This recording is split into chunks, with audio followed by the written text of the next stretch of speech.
오늘 본문에 보면 바울이 유대인 고소 사건 알죠? 지난주에 했던 거 그 고소 사건 이후 고린도에서 한동안 머물다가 브리스길라와 아굴라 부부와 함께 수리아 지금의 시리아로 향하는 배를 타고 떠납니다. 전에 근데 바울이 하나님께 약속한 그 서원한 일이 있었어요. 그 일 때문에 떠나기 전에 바울이 고린도의 외항이라고 볼 수 있는 그 겐그리아 항구에서 머리를 깎았다라고 나옵니다. 근데 이 서원, 이 하나님과의 하는 약속인 이 서원이 뭐냐면 일정 기간 동안 자신을 청결하게 아주 구별해서 하나님께로 드리는 나시린으로서 살기로 하나님께 맹세하는 약속이에요. 이게 바로 서원이에요. 그러니까 그 하나님께 온전하게 나를 드리려면 이렇게 제약되는 게 있죠. 내 삶에 제약되는 게 있는데 그래서 그 기간 동안은 첫 번째 뭐 해야 하면 안 되냐면 이발 금지. 머리 자르면 안 돼요. 덥더라도 머리 자르면 안 돼. 무조건 그냥 장발로 하고 다녀야 돼. 그리고 두 번째가 독주와 포도에 관련된 모든 것을 금지돼요. 독주 당연히 마시면 안 되고 이제 포도와 관련된 모든 것이니까 포도주도 안 되고 포도즙도 안 되고 포도도 안 돼. 그냥 포도도 안 되고 말린 포도, 건포도도 안 돼요. 포도씨도 안 돼. 포도 껍질도 안 돼. 그러니까 포도와 관련된 거는 다 안 되는 거예요. 네, 다 먹으면 안 되는 거야. 그리고 세 번째가 뭐냐면 시체를 멀리해야 돼요. 시체를 멀리해야 된다는 게 뭐냐면 장례식에도 못 가는 거야. 아버지가 죽어도 어머니가 죽어도 그 장례식에 내가 갈 수가 없어요. 왜? 나신인으로서 서원했기 때문에 시체를 가까이 하면 안 되기 때문에 장례식에도 못 가는 거야. 친한 친구가 죽어도 못 가. 이 세 가지를 지켜야 돼요. 이렇게 약속한 그 기간이 있거든. 이게 나신인으로서 살기로 한 약속한 기간을 다 채운 다음에 어떻게 해야 되냐면 성전, 그러니까 그 회막 입구로 가가지고 그 당시로 보자면 성전 입구겠죠. 성전 입구로 가서 하나님께 예물을 드려야 돼요. 예물을 드려야 되는데 어떻게 예물을 드냐면 1년 된 흠없는 수양 한 마리를 번제물로 드려야 돼요. 이것만요. 이제 서원이 이제 끝났죠. 끝난 것에서 이제 자기가 서원 때문에 이렇게 좀 금지된 것들이 많잖아. 이 금지된 것에서 자유함을 얻었다는 의미로 드리는 거예요. 그리고 또 1년 된 흠없는 암양 한 마리를 또 속죄 제물로 드려야 돼요. 이건 뭐냐면 속죄 제물이면 알지 못하고 자기가 부지 중에 알지 못하고 지은 죄를 용서받기 위해서 드리는 거예요. 그리고 또 뭘 드려야 되냐면 흠없는 순양 한 마리를 화목 제물로 또 드려야 돼요. 왜냐면 서원 기간 동안 이렇게 지켜주신 하나님께 감사하는 의미로 또 드리는 거예요. 그러고 난 다음에 제사장이 이제 그 서원한 사람을 위해서 이제 번제하고 화목 제물을 딱 드릴 때 뭐 해야 되냐면 머리를 깎아서 그 깎은 머리카락을 같이 그 화목 제물과 함께 태워야 돼. 그래야 끝나는 거예요. 그 이제 제사장이 이제 누룩 없는 빵 하나하고 누룩 없는 이제 그 속빈 전병 하나를 딱 손에 올려줘요. 그리고 그 화목 제물 중에 수량에 삶은 이 어깨 부위를 딱 같이 또 얹어줘. 이렇게 손에 딱 대고 있으면 딱 얹어준 다음에 나신인이 양손으로 이제 요제를 드리는 거예요. 요제는 뭐냐면 제물을 흔들어 드리는 거예요. 이렇게 제물을 흔들어서 드리는 제사를 요제라고 하거든요. 이렇게 흔들어서 이제 하나님께 드린 다음에 다시 제사장한테 그걸 주고 나면은 이제 나신인의 법에서 해방이 되는 거야. 이제는 머리도 깎았고 포도주, 독주 마셔도 되고 뭐예요? 시체랑 가까이 해야 돼. 뭐 친구 죽거나 부모님 죽으면 그 장례에 가도 된단 말이에요. 요렇게 마무리를 져야 이제 나신으로서의 그 자기가 그 서약한 기간을 다 마무리 짓는 행동이거든요. 이렇듯 이제 바울이 했던 서원은 하나님께 이렇게 드리는 약속이잖아요. 이 구약의 이 나시린 목사님이 얘기했던 이 나시린의 서원을 준용해서 일정 기간 동안 자신을 하나님께 드리는 그 하나님과의 맹세의 약속인 거예요. 아마 이제 바울은 고린도에서 이제 하나님께서 어떻게 했어? 9절하고 우리 18장 9절하고 10절에 보면 하나님께서 약속해 주신 것이 있죠. 우리 18장 9절하고 10절 한번 볼까요? 자, 9절 네, 중반절부터 읽어드릴게요. 두려워하지 말며 침묵하지 말고 말하라. 내가 너와 함께 있음에 어떤 사람도 너를 대적하여 해롭게 할 자가 없을 것이니 이는 이 성 중에 내 백성이 많음이라. 아멘. 하나님께서 이렇게 약속을 하셨죠. 그래서 바울이 담대하게 1년 6개월 동안 또 말씀을 전했단 말이야. 근데 그 말씀대로 이루어졌어, 안 이루어졌어? 이루어졌잖아. 지난번 이제 유대인들이 고소했는데 어떻게 됐어? 그 고소했는데 바울이 그거에 대한 변론을 할 필요가 있었어요, 없었어요? 없었죠. 갈리오가 대신 다 얘기해줬잖아. 재판장인 갈리오가 아무렇지도 않은 일이 돼버렸잖아요. 그래서 이 하나님께서 약속해 주신 그 은혜에 감사해서 아마 바울이 서원을 했을 거예요. 하나님, 저도 이제 하나님께 저를 온전히 드리면서 말씀 전하겠습니다 하면서 아마 그 1년 6개월 전에 서원을 했던 것 같아요. 근데 이제 고린도에서 이렇게 사역을 하다가 이제 고린도로 떠나기로 했잖아. 수리아로 가기로 했잖아요. 근데 다른 지역으로 이제 선교를 하러 가는 건데 지역을 옮기는데 머리가 산발했어. 산발해가지고 가. 아무리 단정하게 한다고 해도 그게 사람이 어떨까? 사람들이 신원서판이라고. 아유, 몸이 지저분하고 그 사람 그 뭐 생긴 게 아유 좀 마땅치 않으면 그 사람이 얘기하면 믿어 안 믿어? 안 믿잖아요. 신뢰가 가는 모습이어야지. 몸이라도 단정하게 하고 있어야지 신뢰가 가지. 막 몸에서 막 그 떼국물이 줄줄 흐르면서 나는 1,000억 가졌어. 난 1,000억 가진 재산가 이러면 야씨, 네 몸이나 깨끗하게 목욕탕도 안 다니면서 그럴 거 아니야. 예. 그러니까 바울이 그렇게 지저분한 모습으로 가면 사람들이 하나님 말씀 아무리 전하려고 해도 사람들이 들으려고는 하겠어요? 안 듣겠죠. 그래서 어떻게? 겐그리아에서 먼저 원래 성전 가서 깎아야 되지만 겐그리아에서 단정하게 머리를 이발한 거야. 그러고 나서 그 머리카락은 거의 싸질머지고 갔겠죠. 이제 성전에서 태워야 되니까. 그렇게 해서 단정한 모습으로 겐그리아 항구에서 이발을 하고 이렇게 단정한 모습을 한 바울이 이제 수리아, 오늘날의 시리아 지방 그 지역으로 가기 위해서 배를 타고 누구랑 같이 가? 브리스길라와 아굴라 부부랑 같이 떠나게 되는 거예요. 그래서 이 수리아 지역으로 딱 가는 중간 기착지가 어디냐면 에베소예요. 에베소.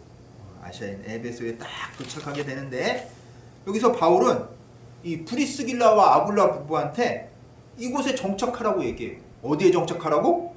에베소에 정착하라는 거야. 아니 브리스길라와 아굴라 부부는 지금 바울이랑 같이 끝까지 여행 동행하려고 하는데 갑자기 이 아무런 연고도 없는 에베소에 정착을 딱 하라고 그러는 거예요. 그러고 난 다음에 바울은 몰라? 혼자 회당에 가서 유대인들하고 토론을 하기 시작해.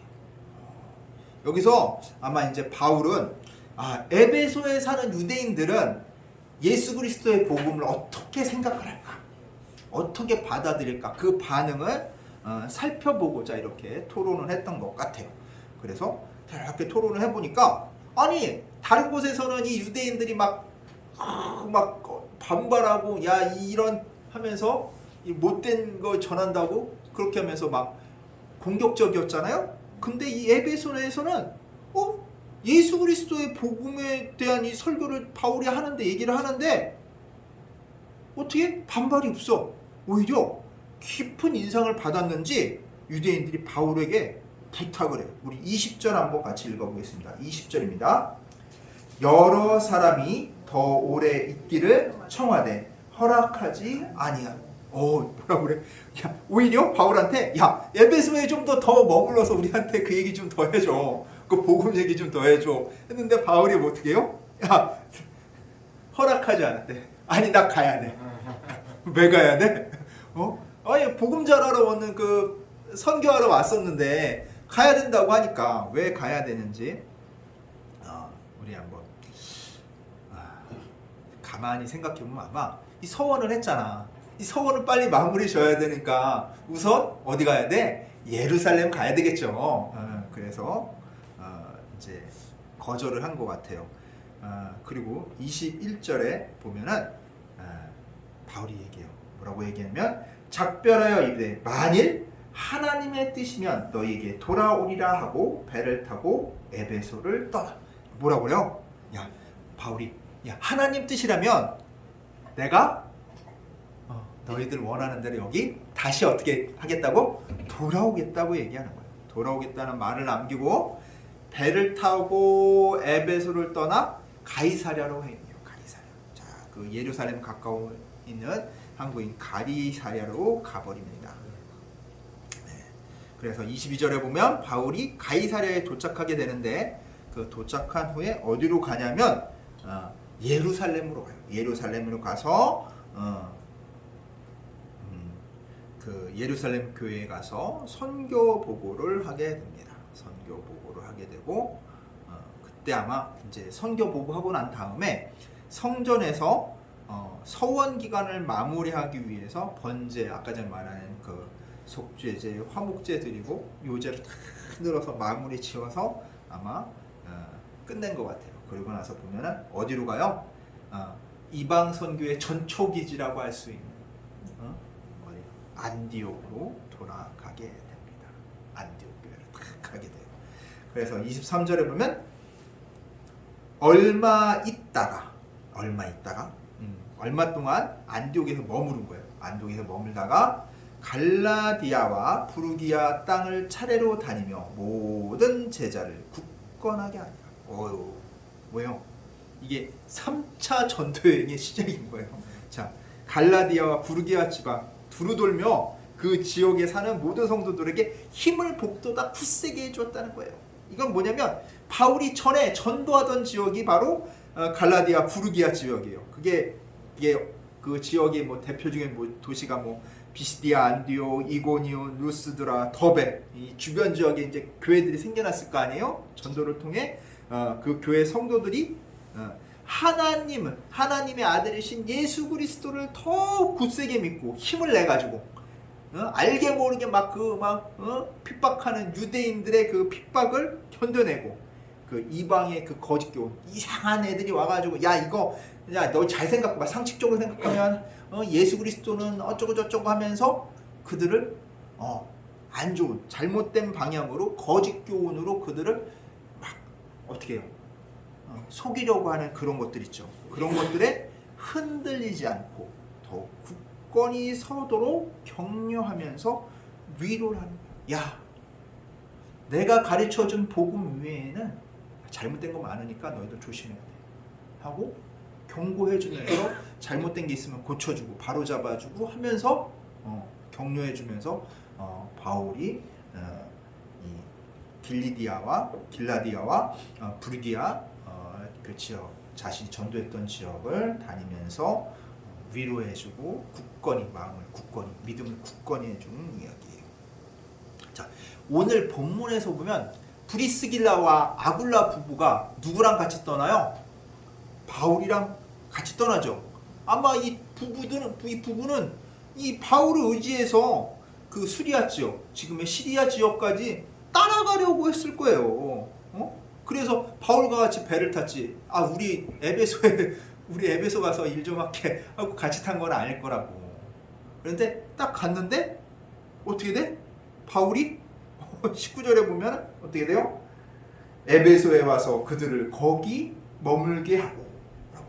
야, 뭐예요? 함께 동행했던 이 브리스길라와 아굴라 부부를 에베소에 청착하게 해요. 이것은 아마 이 바울 개인의 뜻이라기보다는 아마 성령님께서 인도하지 않으셨을까 봅니다. 왜냐하면 나중에 이 부부를 통해서 이 브리스길라와 아굴라 부부를 통해서 아볼로라는 그 당대의 유명한 전도자를 얻게 되는 사건이 일어나요. 이게 아마 다음 주 이제 펼쳐질 건데 이런 사건이 일어납니다. 이렇듯 주님의 뜻을 우리가 알 수 있어요? 알 수 없어요. 우리가 다 헤아릴 수가 없어요. 근데 우리가 이렇게 헤아릴 수는 없지만 항상 주님은 어떠신 분이에요? 선하신 분. 선하신 분. 그 선하신 분임을 믿고 아쉬움이 있더라도 뭐 해야 돼요? 어떻게 해야 돼? 맡겨야 돼. 맡겨야 돼. 바울이 그런 믿음을 가지고 에베소 사람들이 어떻게 했어요? 더 머물러서 복음을 전해줄 것을 간청을 했죠. 그런 간청을 했어도 하나님과의 약속, 소원을 마무리 짓기 위해서 예루살렘에 떠난 거예요. 어떻게 보면 눈앞에 보면 야 이거 지금 한참 이거 복음 들어가고 있는데 한참 지금 성도들이 늘어나려고 지금 하는데 왜 엉뚱하게 예루살렘 가? 이렇게 생각할 수 있어요. 지금 이거 선교 잘 되고 있는데 지금 한 시간이라도 더 하루라도 더 여기 더 머물면서 이 사람들을 예수 그리스도의 복음으로 이끌어야지. 응? 그렇잖아요. 우리가 겉으로 보기엔 그렇잖아. 응? 일반 사람들 생각으로 그냥 야 지금 한참 잘 되고 있는데 한참 잘 나가고 있는데 야 여기 반응도 이렇게 좋은데 물 들어올 때 뭐 한다고 그래? 우리나라 사람들 노 젓는다고 그러잖아. 지금 한참 물 들어오는데 노 져야지. 근데 갑자기 딱 멈추고 뭐예요? 나 어디 가야 돼? 예루살렘 가야 돼. 왜? 하나님하고 약속한 게 있어. 그거 어떻게 해야 돼? 마무리 지으려고 해야 돼.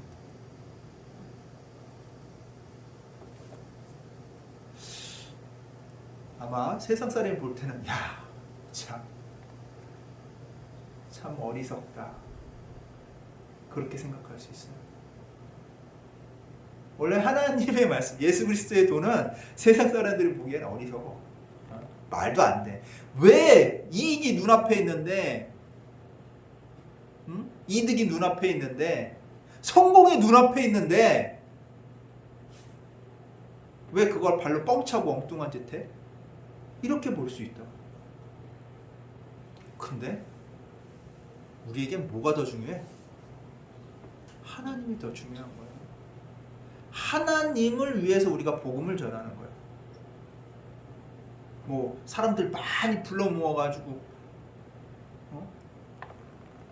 등치만 커지는 것이 중요한 것이 아니라 하나님의 뜻을 내가 잘 이루기 위해서는 하나님과의 했던 이 약속은 좀 뒤로 미뤄도 돼. 좀 나중에 지키면 되지.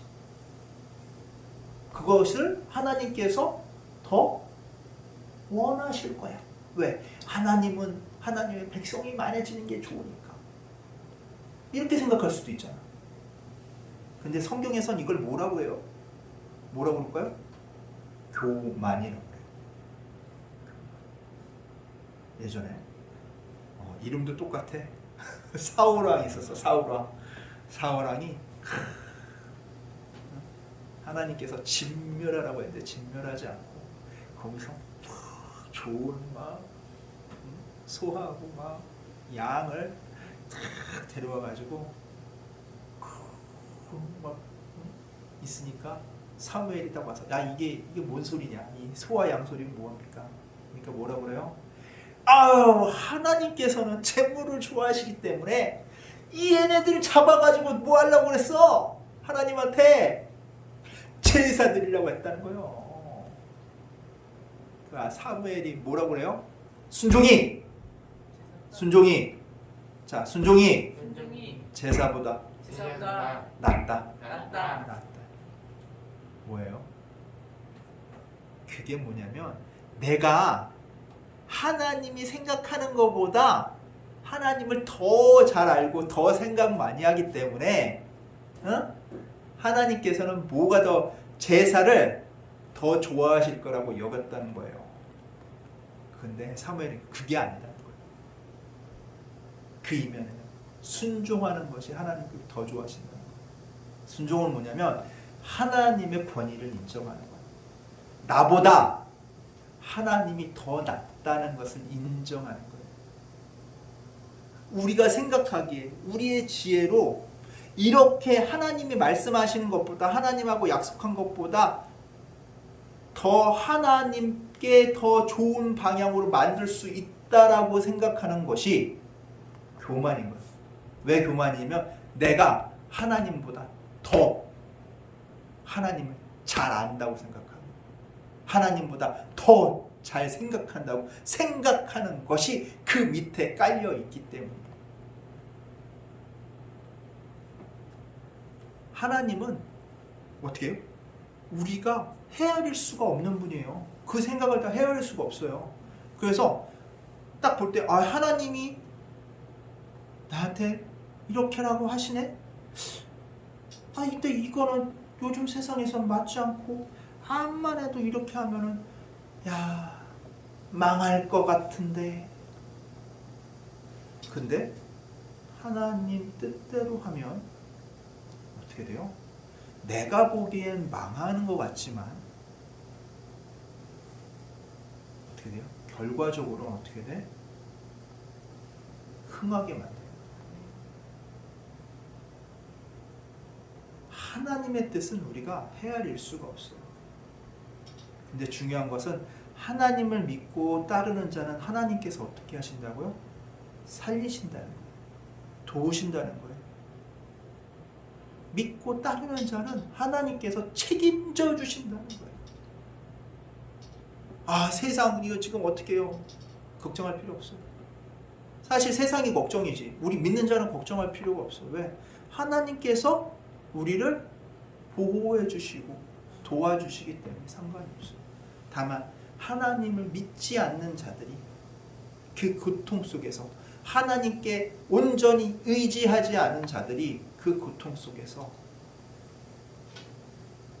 그 고통을 당해야 되기 때문에 그게 안타까운 거지. 우리는 이 현실 세계에서 고통당해도 상관이 없어요. 사실은. 왜? 우리에겐 뭐가 있어?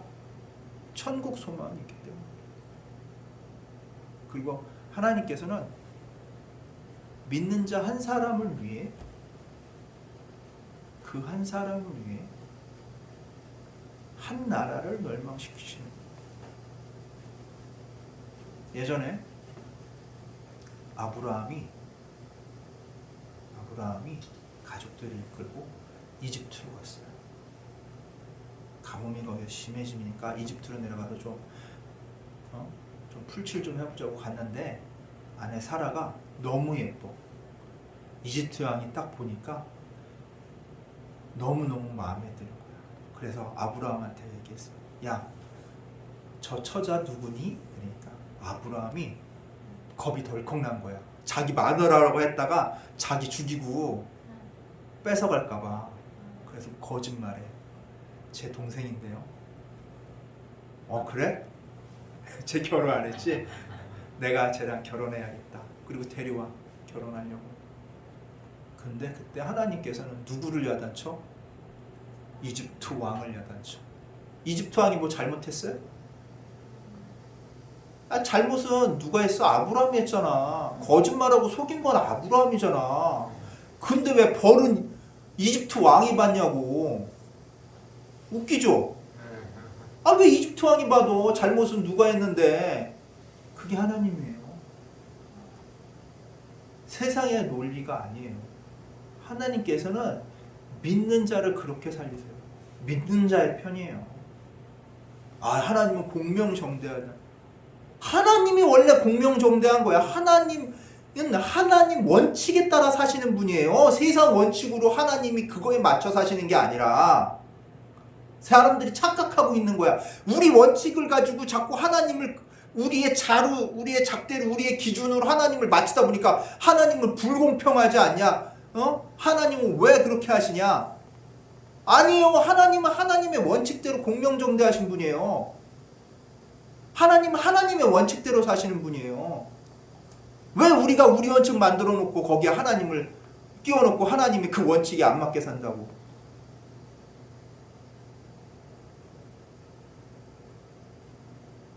그게 잘못된 거예요. 웃긴 거잖아요. 하나님의 원칙은 뭐예요? 믿는 자의 편이라는 거예요. 하나님께 맡긴 자의 편이라는 거예요.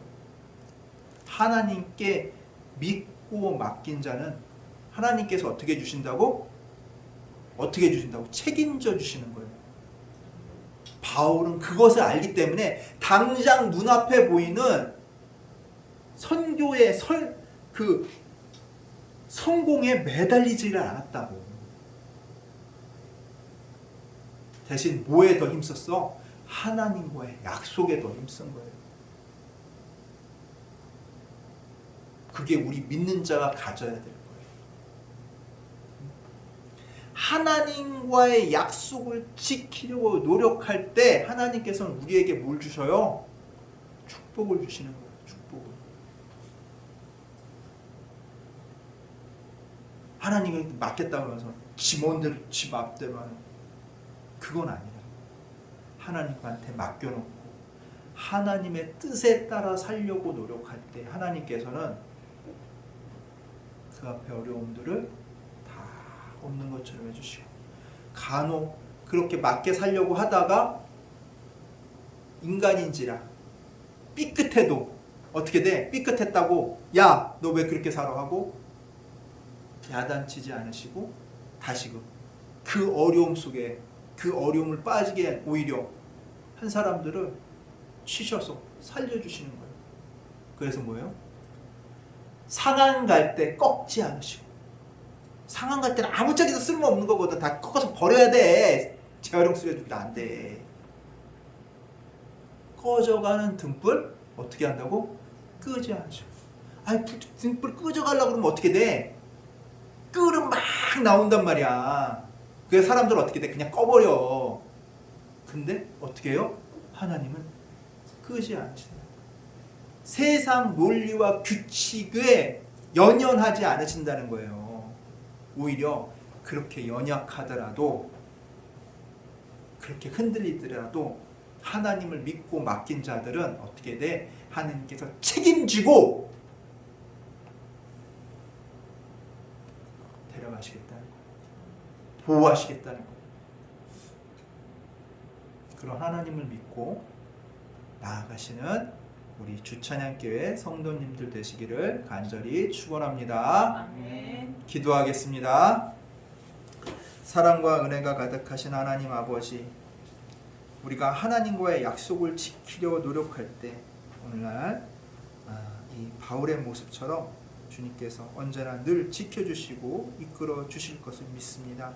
우리 눈앞의 이익에 우리가 현혹되어 주님과의 약속, 주님의 말씀을 어기지 않도록 주여 저희들을 붙잡아 주시옵소서. 감사드리며 우리 주 예수 그리스도의 이름으로 기도드리옵나이다. 아멘. 아멘.